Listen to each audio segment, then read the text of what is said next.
वो अपने पेट के साथ पूरी तरह ट्रांसफॉर्म्ड इनटू वन हो चुका था। अन्ना की आंखों में अब लीडरशिप की हल्की सी चमक दिखाई दे रही थी। द डिवाइन स्पीयर उस इंसान के लिए एक सैक्रिफाइस है, जैसे डिवाइन स्पीयर अपने मास्टर की मंशा को समझ रहा हो। जहां वो छुआ वहीं से एक चकाचौंध कर देने वाली डिवाइन लाइट फूट पड़ी। युआन शेन ने एक तीखा दर्द महसूस किया, सीधे उसकी चेस्ट से फैलता हुआ पूरे बॉडी में घुसता चला गया। उसकी छाती में धंसा हुआ वो गोल्डन लाइट क्लेंजिंग स्पीयर एक सूखे स्ट्रॉ की तरह उसका लाइफ फोर्स खींच रहा था। सुपिंग ने यह दृश्य देखकर तुरंत चिल्लाया, स्टॉप, लोगों को मत मारो। अन्ना ने शांति से वो डिवाइन स्पीयर युआन शेन की छाती से बाहर खींच लिया। डोंट वरी, मैंने सिर्फ उसकी प्राइमोर्डियल स्पिरिट जलाई है। उसकी अभी की कल्टीवेशन में लौटने में 3 से 5 साल लगेंगे। दुकान के बाहर खड़े लोग इस अनबिलीवेबल नतीजे को समझकर हक्के बक्के रह गए। सोचा भी नहीं था, वो तो वन मूव में ही हार गया। सुपिंग ने झुंझलाकर उंगली से इशारा किया, अब भी यहीं खड़े हो, कम ओवर हियर। और फिर सबको खींचकर वापस घर पहुंचा दिया गया। उसी दौरान मेज पर लेटी हुई सुइंग की पलकों में हलचल हुई। सुपिंग ने धीरे से पूछा, तुम्हें अपनी बॉडी में कोई डिस्कम्फर्ट महसूस हो रहा है? वह बोली, या मेरा हेड अभी भी थोड़ा बजिंग कर रहा है। मॉम कहाँ है? इस वक्त लेकिन क्रू अभी भी नहीं जागी थी। शायद मॉम बहुत टायर्ड थी, इसलिए वहीं सो गईं।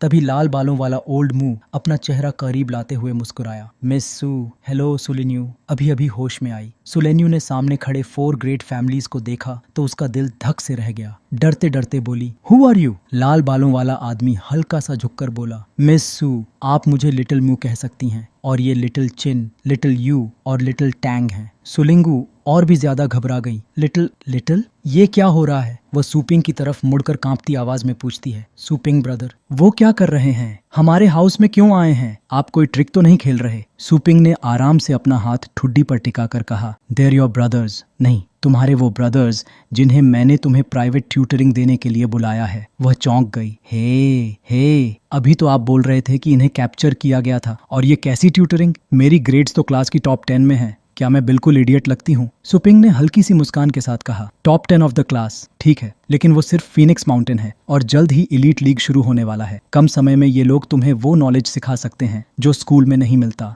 वह खींचकर बोली, सो मे आई आस्क, आप क्या सिखाने वाले हैं? सुपिंग ने उंगली उठाकर एक एक करके बताया। First, little Yu the incompetent venom lord, ये तुम्हें 9th रैंक की पॉइजन यूज और पॉइजन न्यूट्रलाइजिंग स्किल्स सिखाएगा। Next, little Chin the bone restoring lord, ये 9th रैंक हीलिंग और हेल्थ इंप्रूवमेंट मेथड्स में तुम्हें गाइड करेगा। Little Tang the serpent heart lord, ये तुम्हें 9th रैंक हिडन वेपन्स और मैकेनिज्म सिखाएगा। Little Mo the beast king lord, ये तुम्हें 9th rank star pets control में ट्रेन करेगा। और हाँ, मैंने तुम्हारे लिए एक छोटा सा सिल्वर बोन स्टार मून भी तैयार किया है। सुपिंग की बातें सुनकर लिंगू का दिमाग घूम गया था। हर चीज 9th रैंक से शुरू हो रही थी और अब उसे एक ऐसा ड्रैगन पेट देने की बात हो रही थी जो अपनी जाति में 8th रैंक पर आता है। लिंगू हक्का बक्का रह गई। क्या ये सच है? क्या मैं इसे सच में इस्तेमाल कर सकती हूँ? वह डरते डरते सुप भाई से पूछती है, जो ये लोग कह रहे हैं क्या वो सच है? क्या मैं इस पर भरोसा करूं? सुपिंग मुस्कुराया। बिल्कुल,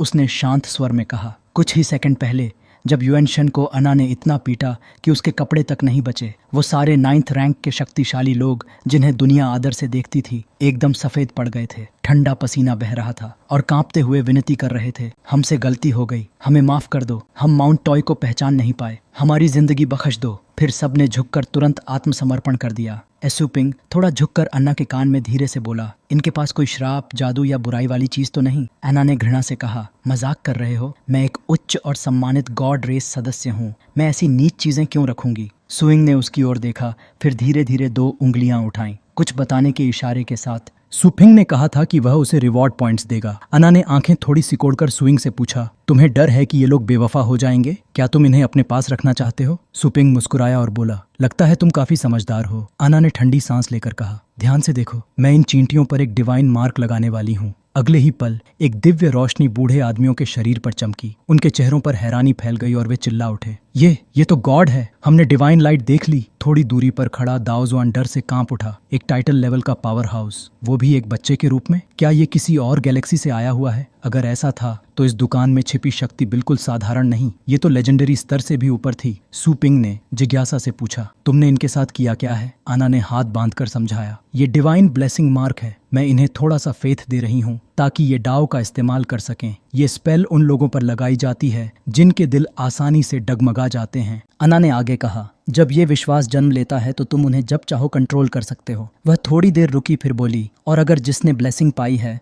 वह अपने मार्ग बनाने वाले की आज्ञा नहीं माने तो उसे 10 दिन और 10 रात नरक की अग्नि में जलाया जाएगा जब तक वह राख में न बदल जाए। सुपिंग ने बाहर से तो उसकी तारीफ कर दी, लेकिन मन में सोचा, ये तो बहुत क्रूअल है ना? फिर उसने समय बर्बाद नहीं किया और चारों महान परिवारों की ओर मुड़कर बोला, ठीक है, अब मैं तुम पर फेथ मार्क लगाता हूँ और याद रखना, सुपरिवार के किसी भी सदस्य को अपमानित नहीं करोगे। ये सुनते ही वे सब सम्मान से घुटनों पर गिर पड़े और झुककर प्रणाम करने लगे। स्यूइंग ने उन पर और ध्यान नहीं दिया। वह अचानक डाउजन की ओर मुड़ा, मुस्कुराया और बोला, अच्छा डाउजन, चूंकि तुम आए ही हो, क्या तुम मुझे सोर्ड्समैनशिप सिखाने में इंटरेस्टेड हो? डाउजन पसीने से भीग चुका था। उसने जल्दी से कहा, बोसू, आप बहुत पोलाइट हैं। मैंने तो ऐसा कुछ सोचा ही नहीं था। आप जैसी ताकत के सामने मेरी सोर्ड्समैनशिप क्या चीज है? फिर भी सीनियर की इच्छा हो तो मैं इनकार कैसे कर सकता हूँ? लेकिन मेरी 2 शर्तें। पहली, मेरी सोर्ड्समैनशिप की डिस्ट्रक्टिव पावर बहुत ज्यादा है, इसलिए प्रैक्टिस के लिए एक उपयुक्त जगह चाहिए। दूसरी, क्या आप सच में इसे सीखना चाहते हैं? क्योंकि मेरी नजर से देखा जाए तो आपकी कल्टीवेशन ज्यादातर फिस्ट्स पर आधारित है। सुपिंग शांत आवाज में बोला, तुम्हें इन बातों की चिंता करने की जरूरत नहीं है, बस अपना कांटेक्ट दे दो। मैं कुछ दिनों में तैयारी करके तुम्हें संपर्क कर लूंगा। मुझे अब स्टोर वापस जाना है। तभी अचानक सुइंग की वॉच वाइब्रेट हुई। सुपिंग ने कॉल उठाया। दूसरी तरफ से एक आदर भरी आवाज आई, हेलो मिस्टर सू,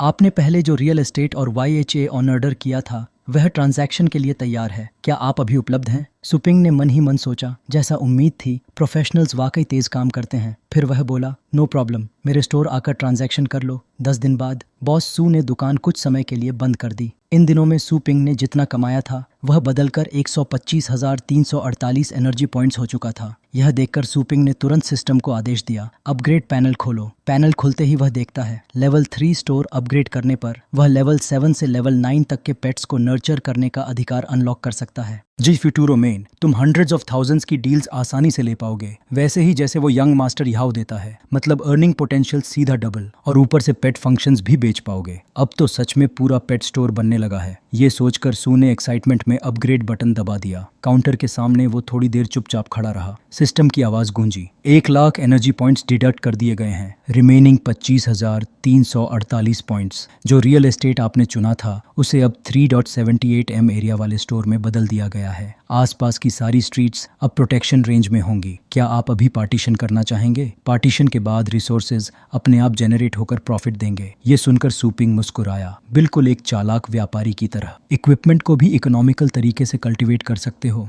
वाह, सिस्टम तो सच में इनविंसिबल है। उसने मैप पर करीब 300 स्क्वायर मीटर्स का हिस्सा घेर कर उसे रेजिडेंस के तौर पर मार्क कर दिया, क्योंकि सबसे पहले माँ और छोटी बहन की सेफ्टी जरूरी थी। जैसे ही एरिया फाइनलाइज हुआ, सब ने जिस जगह सर्कल किया था वहाँ एक झटके में रहने के लिए जरूरी हर तरह का इक्विपमेंट और सेटअप प्रकट होने लगा। अन्ना पास खड़ी सब देखकर हैरान रह गई।